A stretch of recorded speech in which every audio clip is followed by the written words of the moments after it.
ಯಾಜಕಕಾಂಡ ಅಧ್ಯಾಯ 15.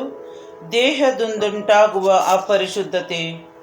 ಸರ್ವೇಶ್ವರ ಸ್ವಾಮಿ ಮೋಶೆ ಮತ್ತು ಆರೋನರಿಗೆ ಹೀಗೆಂದರು, ನೀವು ಇಸ್ರಾಯೇಲರಿಗೆ ಆಜ್ಞಾಪಿಸಬೇಕೆಂದೇನೆಂದರೆ, ಒಬ್ಬ ವ್ಯಕ್ತಿಯ ಜನನೇಂದ್ರಿಯದಿಂದ ಮೇಹಸ್ರಾವವಾದರೆ ಆ ಕಾರಣ ಆ ವ್ಯಕ್ತಿ ಅಶುದ್ಧನು. ಆ ಸ್ರಾವವು ಹರಿಯುತ್ತಿದ್ದರೂ ನಿಂತು ಹೋಗುತ್ತಿದ್ದರೂ ಆ ದೇಹಸ್ಥಿತಿಯಿಂದ ಅವನು ಅಶುದ್ಧನು. ಅಂಥವನು ಮಲಗಿರುವ ಪ್ರತಿಯೊಂದು ಹಾಸಿಗೆಯು ಕೂತಿರುವ ಪ್ರತಿಯೊಂದು ಆಸನವು ಅಶುದ್ಧ. ಅವನ ಹಾಸಿಗೆಯನ್ನು ಮುಟ್ಟಿದವನು ತನ್ನ ಬಟ್ಟೆಗಳನ್ನು ಒಗೆದುಕೊಂಡು ಸ್ನಾನ ಮಾಡಬೇಕು. ಅವನು ಆ ದಿನದ ಸಂಜೆಯವರೆಗೆ ಅಶುದ್ಧನು.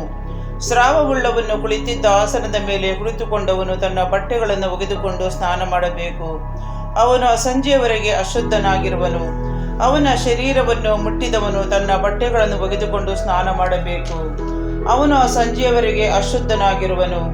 ಶುದ್ಧನಾಗಿರುವವನ ಮೇಲೆ ಸ್ರಾವವುಳ್ಳವನು ಉಗುಳಿದರೆ ಅವನು ತನ್ನ ಬಟ್ಟೆಗಳನ್ನು ಒಗೆದುಕೊಂಡು ಸ್ನಾನ ಮಾಡಬೇಕು. ಅವನು ಆ ಸಂಜೆಯವರೆಗೆ ಅಶುದ್ಧನಾಗಿರುವನು. ಸ್ರಾವವುಳ್ಳವನು ಕುಳಿತಿದ್ದ ತಡಿಯು ಅಶುದ್ಧ. ಅವನ ಕೆಳಗಿದ್ದ ಯಾವ ವಸ್ತುವನ್ನಾದರೂ ಮುಟ್ಟಿದವನು ಆ ಸಂಜೆಯವರೆಗೆ ಅಶುದ್ಧನಾಗಿರುವನು. ಅಂಥ ವಸ್ತುವನ್ನು ಎತ್ತಿದವನು ತನ್ನ ಬಟ್ಟೆಗಳನ್ನು ಒಗೆದುಕೊಂಡು ಸ್ನಾನ ಮಾಡಬೇಕು. ಅವನು ಆ ಸಂಜೆಯವರೆಗೆ ಅಶುದ್ಧನಾಗಿರುವನು. ಸ್ರಾವವುಳ್ಳವನು ಕೈಗಳನ್ನು ತೊಳೆದುಕೊಳ್ಳದೆ ಯಾರನ್ನು ಮುಟ್ಟಿದರೂ ಆ ಮನುಷ್ಯನು ತನ್ನ ಬಟ್ಟೆಗಳನ್ನು ಒಗೆದುಕೊಂಡು ಸ್ನಾನ ಮಾಡಬೇಕು. ಅವನು ಆ ಸಂಜೆಯವರೆಗೆ ಅಶುದ್ಧನಾಗಿರುವನು. ಸ್ರಾವವುಳ್ಳವನು ಮುಟ್ಟಿದ ಮಣ್ಣಿನ ಪಾತ್ರೆಯನ್ನು ಒಡೆದು ಬಿಡಬೇಕು. ಅವನು ಮರದ ಪಾತ್ರೆಯನ್ನು ಮುಟ್ಟಿದರೆ ಅದನ್ನು ನೀರಿನಿಂದ ತೊಳೆಯಬೇಕು. ಸ್ರಾವವುಳ್ಳವನ ಸ್ರಾವವು ನಿಂತು ವಾಸಿಯಾದಾಗ ಅವನು ಶುದ್ಧ ಮಾಡಿಸಿಕೊಳ್ಳುವುದಕ್ಕೆ ಆಗಿನಿಂದ 7 ದಿನಗಳನ್ನು ಎಣಿಸಿಕೊಂಡು ತನ್ನ ಬಟ್ಟೆಗಳನ್ನು ಒಗೆದುಕೊಂಡು ಹೊರತೆ ನೀರಿನಿಂದ ತನ್ನ ಶರೀರವನ್ನು ತೊಳೆದುಕೊಂಡು ಶುದ್ಧನಾಗುವನು. 8ನೆಯ ದಿನ 2 ಬೆಳವಕ್ಕಿಗಳನ್ನಾಗಲಿ 2 ಮರಿ ಪಾರಿವಾಳಗಳನ್ನಾಗಲಿ ತೆಗೆದುಕೊಂಡು ದೇವದರ್ಶನದ ಗುಡಾರದ ಬಾಗಿಲಿಗೆ ಸರ್ವೇಶ್ವರ ಸನ್ನಿಧಿಗೆ ಬಂದು ಯಾಜಕನಿಗೆ ಒಪ್ಪಿಸಬೇಕು. ಯಾಜಕನು ದೋಷ ಪರಿಹಾರ ಬಲಿಯಾಗಿ ಒಂದನ್ನು, ದಹನ ಬಲಿಯಾಗಿ ಇನ್ನೊಂದನ್ನು ಸಮರ್ಪಿಸಬೇಕು. ಹೀಗೆ ಯಾಜಕನು ಅವನ ಸ್ರಾವದ ವಿಷಯದಲ್ಲಿ ಸರ್ವೇಶ್ವರನ ಸನ್ನಿಧಿಯಲ್ಲಿ ಅವನ ಪರವಾಗಿ ದೋಷ ಪರಿಹಾರ ಮಾಡುವನು. ಒಬ್ಬನಿಗೆ ವೀರ್ಯಸ್ಖಲನವಾದರೆ ಅವನು ಸರ್ವಾಂಗ ಸ್ನಾನ ಮಾಡಬೇಕು. ಅವನು ಆ ಸಾಯಂಕಾಲದವರೆಗೆ ಅಶುದ್ಧನಾಗಿರುವನು. ಯಾವ ಬಟ್ಟೆಯ ಮೇಲಾಗಲಿ ತೊಗಲಿನ ಮೇಲಾಗಲಿ ವೀರ್ಯವು ಬಿದ್ದರೆ ಅದನ್ನು ನೀರಿನಿಂದ ತೊಳೆಯಬೇಕು. ಅದು ಸಾಯಂಕಾಲದವರೆಗೆ ಅಶುದ್ಧವಾಗಿರುವುದು. ಪುರುಷನಿಗೆ ಸ್ತ್ರೀ ಸಂಘದಿಂದ ವೀರ್ಯಸ್ಖಲನವಾದರೆ ಅವರಿಬ್ಬರು ಸ್ನಾನ ಮಾಡಿಕೊಳ್ಳಬೇಕು. ಅವರು ಸಂಜೆಯವರೆಗೆ ಅಶುದ್ಧರಾಗಿರುವರು. ಮಹಿಳೆಗೆ ರಕ್ತಸ್ರಾವವಾದರೆ ಅವಳು 7 ದಿನಗಳ ತನಕ ಪ್ರತ್ಯೇಕವಾಗಿರಬೇಕು. ಅವಳನ್ನು ಮುಟ್ಟಿದವನು ಆ ದಿನದ ಸಂಜೆಯವರೆಗೆ ಅಶುದ್ಧರಾಗುವರು. ಅವಳು ಮುಟ್ಟಾಗಿರುವಾಗ ಯಾವುದರ ಮೇಲೆ ಮಲಗಿದರೂ ಕುಳಿತುಕೊಂಡರೂ ಅದು ಅಶುದ್ಧವಾಗಿರುವುದು. ಅವಳ ಹಾಸಿಗೆಯನ್ನು ಮುಟ್ಟಿದವನು ತನ್ನ ಬಟ್ಟೆಗಳನ್ನು ಒಗೆದುಕೊಂಡು ಸ್ನಾನ ಮಾಡಬೇಕು. ಅವನು ಸಂಜೆಯವರೆಗೆ ಅಶುದ್ಧನಾಗಿರುವನು.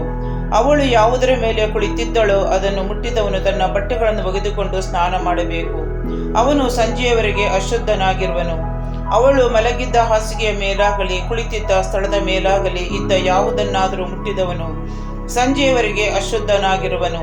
ಪುರುಷನು ಒಂದು ವೇಳೆ ಅಂತಹವಳನ್ನೇ ಸಂಗಮಿಸಿ ಅವಳ ರಜಸ್ಸು ಅವನಿಗೆ ತಗಲಿದರೆ ಅವನು 7 ದಿನಗಳ ತನಕ ಅಶುದ್ಧನಾಗಿರುವನು.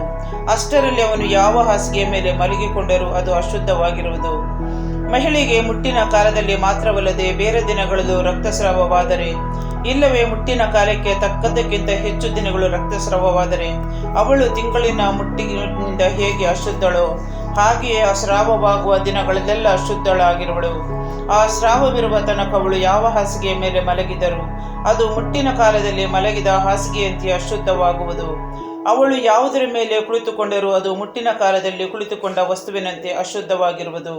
ಆ ವಸ್ತುಗಳನ್ನು ಮುಟ್ಟಿದವನು ಅಶುದ್ಧನಾದುದರಿಂದ ತನ್ನ ಬಟ್ಟೆಗಳನ್ನು ಒಗೆದುಕೊಂಡು ಸ್ನಾನ ಮಾಡಬೇಕು. ಅವನು ಸಂಜೆಯವರೆಗೆ ಅಶುದ್ಧನಾಗಿರುವನು. ಅವಳಿಗೆ ರಕ್ತಸ್ರಾವ ನಿಂತ ದಿನದಿಂದ ಅವಳು 7 ದಿನಗಳನ್ನು ಲೆಕ್ಕಿಸಿಕೊಂಡು ತರುವಾಯ ಶುದ್ಧಳಾಗುವಳು. 8ನೆಯ ದಿನದಲ್ಲಿ ಅವಳು 2 ಬೆಳವಕ್ಕಿಗಳನ್ನಾಗಲಿ 2 ಪಾರಿವಾಳದ ಮರಿಗಳನ್ನಾಗಲಿ ದೇವದರ್ಶನದ ಗುಡಾರದ ಬಾಗಿಲಿಗೆ ಯಾಜಕನ ಬಳಿಗೆ ತರಬೇಕು. ಯಾಜಕನು ದೋಷ ಪರಿಹಾರಕ ಬಲಿಗಾಗಿ ಒಂದನ್ನು, ದಹನ ಬಲಿಗಾಗಿ ಇನ್ನೊಂದನ್ನು ಸಮರ್ಪಿಸಬೇಕು. ಹೀಗೆ ಯಾಜಕನು ಅವಳ ಸ್ರಾವದಿಂದುಂಟಾದ ಅಪರಿಶುದ್ಧತೆಯ ವಿಷಯದಲ್ಲಿ ಸರ್ವೇಶ್ವರನ ಸನ್ನಿಧಿಯಲ್ಲಿ ಅವಳ ಪರವಾಗಿ ದೋಷ ಪರಿಹಾರ ಮಾಡುವನು. ಇಸ್ರಾಯೇಲರು ಆ ಶುದ್ಧತೆಗೆ ದೂರವಾಗಿರುವಂತೆ ನೀವು ಅವರನ್ನು ಈ ರೀತಿಯಾಗಿ ಕಾಪಾಡಬೇಕು. ಅವರು ಅಪವಿತ್ರರಾಗಿದ್ದು ತಮ್ಮ ಮಧ್ಯದಲ್ಲಿರುವ ನನ್ನ ಗುಡಾರವನ್ನು ಹೊಲೆ ಮಾಡಿದರೆ ನಾಶವಾದರು.